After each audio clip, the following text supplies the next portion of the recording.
Assalamualaikum warahmatullahi wabarakatuh. Hai Sobat Horor, kali ini aku bakal bawain cerita dari Dira Aprilia 3 yang berjudul Jin Pengincar Pembalut. Gak usah basa-basi lagi, langsung aja kita mulai.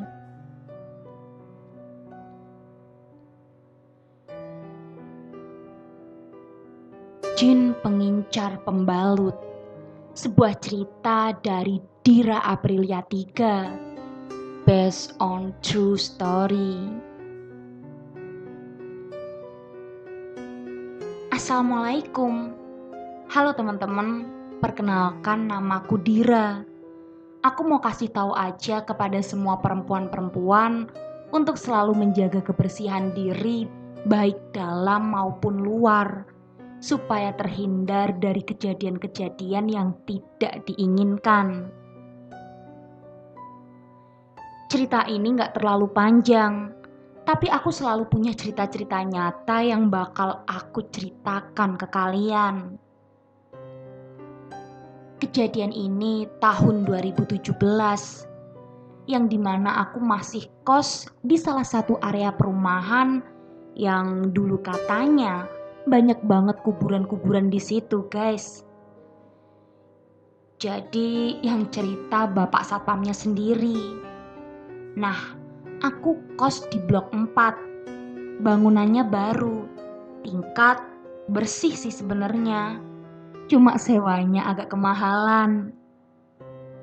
Jadi kamarku terletak di lantai 2. Nah, kebetulan kamar yang lantai 2 ini kamar mandi dalam semua. Beda dengan kamar kos di lantai 1. Kalau kamar yang di bawah itu kamar mandinya di luar. Jadi aku inget banget, malam itu temen kosku, sebut aja Mawar, dia bawa bungkusan plastik putih gitu. Terus pas papasan sama aku tanya, Mawar, bawa apaan? Tanyaku. Pembalut, katanya. Kan itu plastiknya putih, guys. Aku curi-curi pandang dan si softtek masih berwarna merah. Jadi kayak gak disiram air dulu. Jadi softtek itu harus dicuci dulu sebelum dibuang. Biar gak najis dan gak mengundang makhluk-makhluk laknat. Terus aku kan keluar itu pas papasan sama dia. Nah, pas aku balik kos lagi dan aku ngelihatin softtek dia. Softtek yang dibungkus plastik putih itu dihinggapin lalat. Banyak banget lalatnya. Terus aku inisiatif buat bilang sama si Mawar. Tapi pas aku ketok-ketok kamarnya, gak ada jawaban sama sekali dari Mawar. Ya udah, aku balik ke kamarku. Sampai di kos gak kerasa aku ketiduran. Terus kan aku kebangun jam 3 untuk kebelet BAB.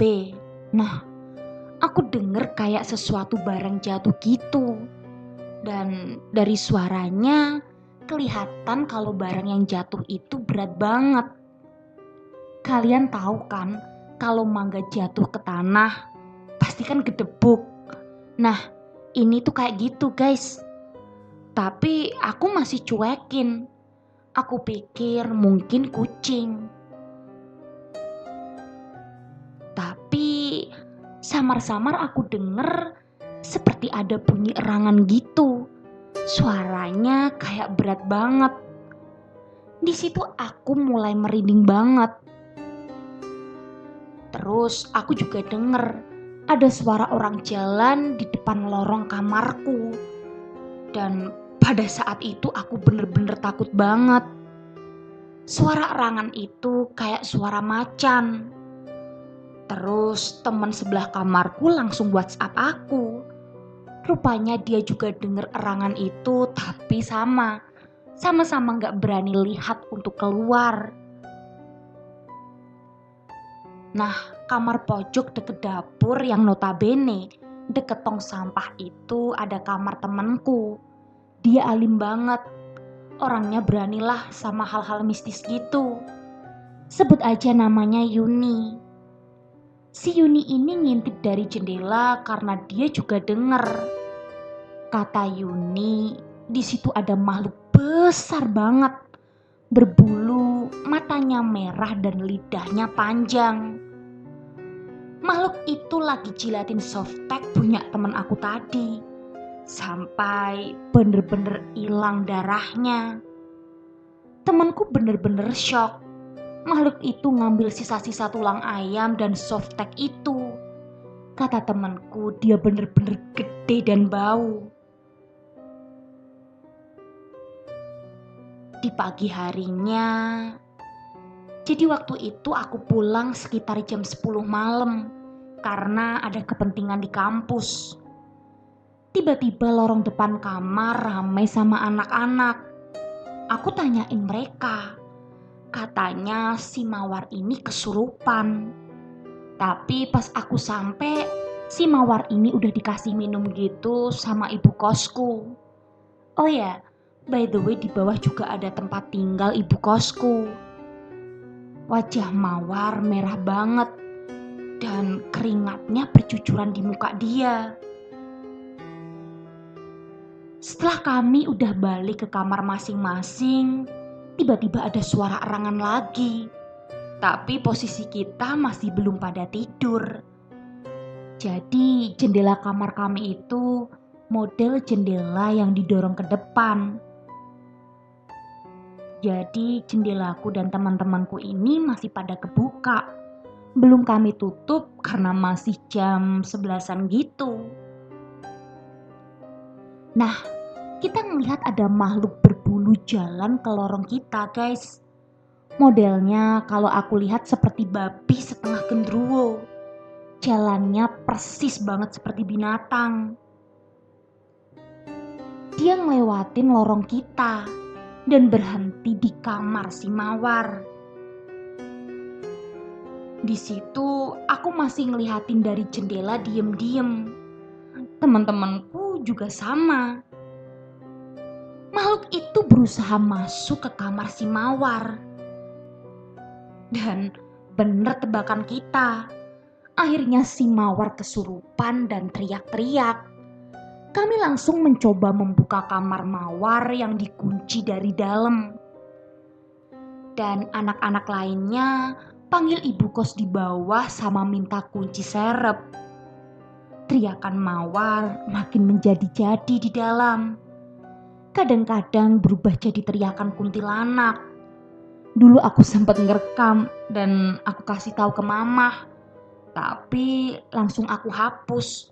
Aku takut soalnya. Oke, next. Ibu kosku naik ke atas dan bawa kunci serep kamar si Mawar. Akhirnya pintu kamar Mawar bisa terbuka. Dan kami kaget. Si Mawar membuka celana dalam yang dia pakai dan menjilat-jilati softtek yang dia pakai juga, yang notabene masih penuh darah segar.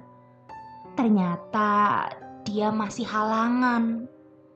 Di situ kami benar-benar kewalahan dan menutupi kemaluan si Mawar pakai jarit. Terus temanku yang alim tadi baca-bacain ayat kursi dan Al-Baqarah. Dia kepanasan dan aku denger dia bilang kayak gini.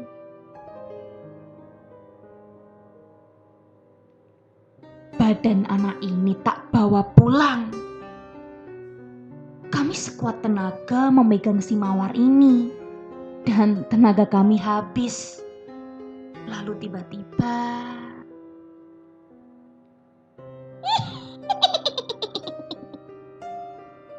dia ketawa lagi, teman-teman. Ketawanya kayak kuntilanak. Lalu si Mawar lari ke balkon. Sumpah, aku bener-bener takut dan bingung malam itu. Di balkon dia mencoba untuk meloncatkan diri. Tapi kami tahan kakinya supaya dia enggak jatuh. Satu kosan gempar. Anak bawah pada naik untuk membantu kami menarik si Mawar. Sedikit lagi jika kami lengah, si mawar bakal jatuh ke bawah. Surat-surat yang dibaca Yuni gak mempan. Kira-kira kenapa ya? Jin kok gak mempan sama surat-surat?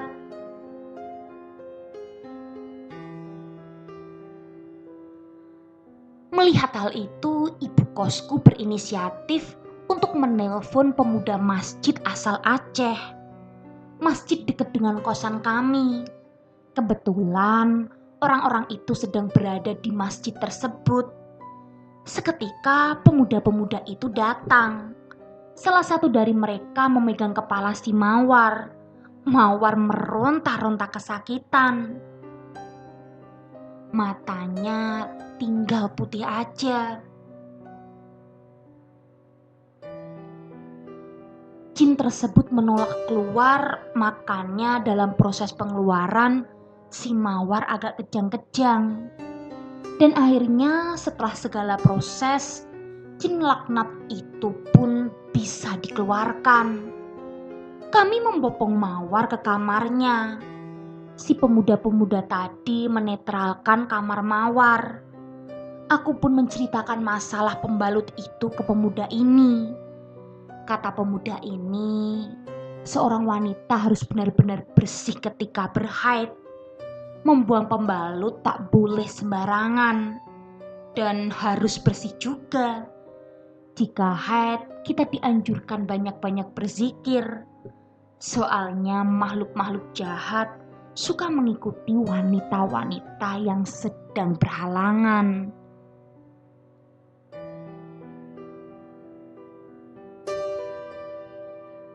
Oh ya, satu pesan pemuda ini.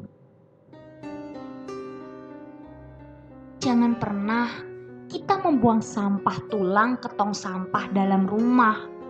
Karena tulang adalah makanan yang disukai oleh bangsa jin.